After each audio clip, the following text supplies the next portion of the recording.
Hello বন্ধুরা, moms কেয়ারে আপনাদের সকলকে স্বাগত। আমাদের চ্যানেলের নতুন নতুন ভিডিওর আপডেট পেতে আমাদের চ্যানেলের সঙ্গে থাকুন এবং অবশ্যই চ্যানেলটিকে সাবস্ক্রাইব করুন। শারীরিক মিলনের পর মহিলাদের জরায়ুতে পুরুষের শুক্রাণু ভেতরে গিয়েছে নাকি বেরিয়ে গেছে বুঝবেন কিভাবে? আজকে আমরা এই বিষয়টি নিয়ে আলোচনা করব, তাই মনোযোগ সহকারে ভিডিওটি দেখুন এবং আমাদের চ্যানেলের সঙ্গে থাকুন। অনেক মহিলা এমন আছেন যারা গর্ভধারণ করতে চান, কিন্তু মিলনের পরে দেখছেন সব শুক্রাণু বাইরে বেরিয়ে আসছে, আবার গর্ভধারণও হচ্ছে না। এসব ভেবে অনেক চিন্তায় থাকেন। তাই এবার আমরা আলোচনা করব কোন লক্ষণগুলো বাইরে থেকে দেখে বুঝবেন শুক্রাণু জরায়ুতে প্রবেশ করেছে। এছাড়াও মিলনের পরে কোন কোন নিয়ম মেনে চললে শুক্রাণু খুব সহজেই জরায়ুতে প্রবেশ করতে পারবে আর আপনি খুব শীঘ্রই গর্ভধারণ করতে পারবেন। সাধারণত শারীরিক মিলনের পরে মহিলারা উঠে দাঁড়ালে জলের মতো পাতলা স্রাব বের হতে থাকে।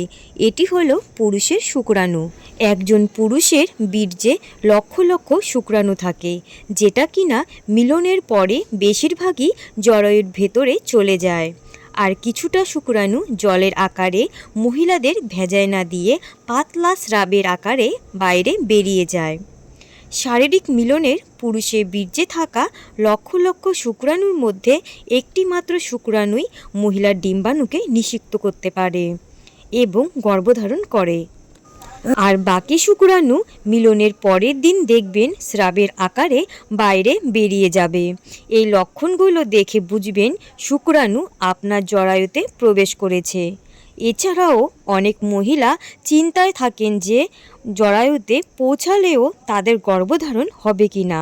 এটা মনে রাখতে হবে যে যেই সময় আপনি শারীরিক মিলন করেছেন সেই সময় আপনার ওভুলেশন হয়েছে কি না।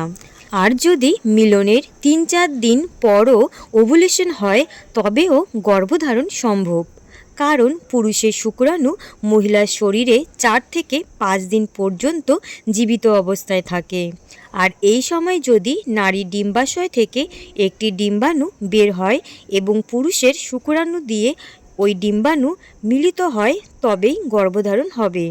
আর অবশ্যই মিলনের পরে কিছু নিয়ম মেনে চলতে হবে, যাতে বীর্য সব বাইরে বেরিয়ে যেতে না পারে এবং আপনি খুব শীঘ্রই গর্ভধারণ করতে পারেন। প্রথমত, মিলনের পরে সাথে সাথে বিছানা থেকে উঠে পড়বেন না। দ্বিতীয়ত, কোমরের নিচে একটি বালিশ দিয়ে 30 মিনিটের মতো শুয়ে থাকবেন, যাতে শুক্রাণু খুব সহজেই যোনিপথ দিয়ে জরায়ুর মধ্যে প্রবেশ করতে পারে।